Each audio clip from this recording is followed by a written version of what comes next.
मेरठ का दौरा करने का अवसर प्राप्त हुआ। मेरठ उत्तर प्रदेश का एक प्रमुख महानगर है और आदरणीय प्रधानमंत्री जी के मार्गदर्शन में, उनके यशस्वी लीडरशिप में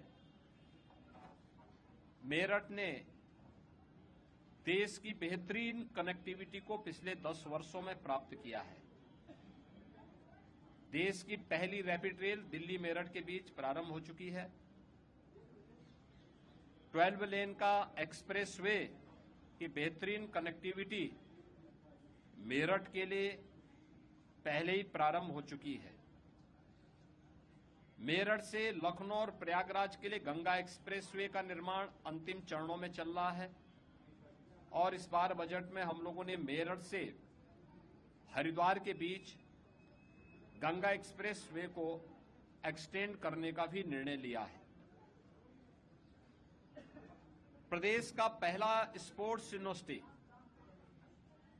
हॉकी के जादूगर मेजर ध्यानचंद जी के नाम पर इसी मेरठ में बन रहा है। आज प्रातःकालीन सत्र में मैंने वहां का निरीक्षण भी किया।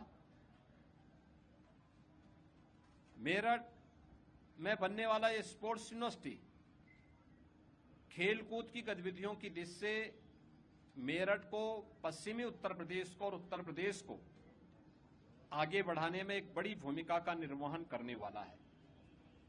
और इस दृष्टि से हम लोगों ने आज वहां पर विश्वविद्यालय के साथ जो बैठक की है, इसके बारे में मैंने उनसे कहा कि इस सत्र में यही वर्ष इस एक नए सत्र को प्रारंभ करने का स्पोर्ट्स यूनिवर्सिटी का होना चाहिए और इस कार्यक्रम को हम लोग इस सत्र में प्रारंभ कर सके। प्रारंभिक सत्र यहां पर हम लोग सरदार वल्लभ भाई पटेल के इसमें स्पोर्ट्स यूनिवर्सिटी का प्रारंभ करेंगे और नवंबर 25 तक उस यूनिवर्सिटी के कैंपस के बनने की संभावना है, तो उस पूरे कैंपस पर उसे शिफ्ट किया जाएगा।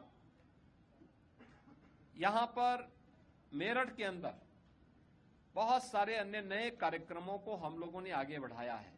खासतौर पर अभी हाल ही में महाकुंभ प्रयागराज की सफलतापूर्वक संपन्न होने के उपरांत महाकुंभ के पूर्व में हम लोगों ने प्रयागराज सिटी के अंदर इंफ्रास्ट्रक्चर के लिए बहुत सारे कार्यक्रमों को लागू किया। वहां की सड़कों के चौड़ीकरण के कार्यक्रम को, वहां पे नए फ्लाईओवर बनाने के कार्यक्रम, अंडरपास बनाने के कार्यक्रम संपन्न हुए। बेहतरीन ड्रेनेज सिस्टम को वहां आगे बढ़ाने का कार्य हुआ और इस बार हम लोगों ने मेरठ को कहा है कि मेरठ उस प्रकार की एक बेहतरीन प्लानिंग करे।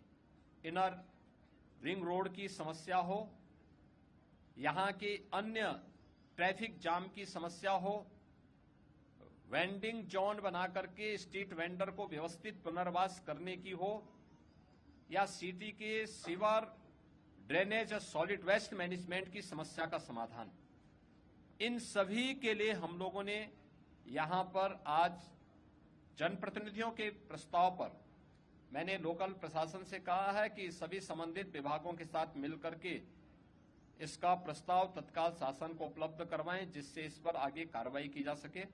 और मुझे पूरा विश्वास है कि समय से ये प्रस्ताव प्राप्त होने के उपरांत सरकार इसके लिए भी आवश्यक धनराशि उपलब्ध करवाएगी, जिससे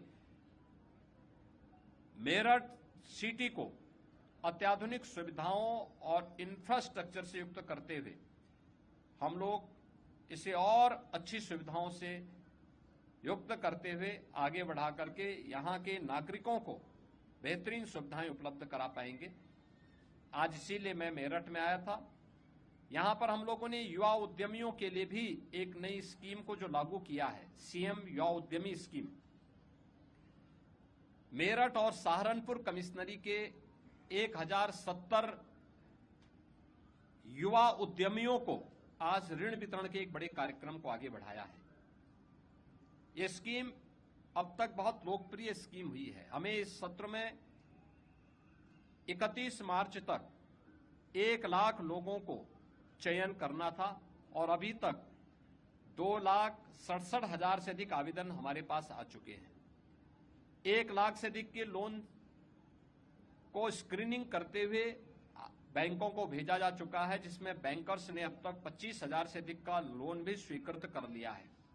इसमें सरकार मार्जिन मनी भी दे रही है और इंटरेस्ट फ्री लोन उन्हें उपलब्ध कराने के लिए सरकार आगे बढ़ा रही है, जिससे नए उद्यमी नए रोजगार के और नौकरियों के सृजन की दिशा में आगे बढ़ सकें।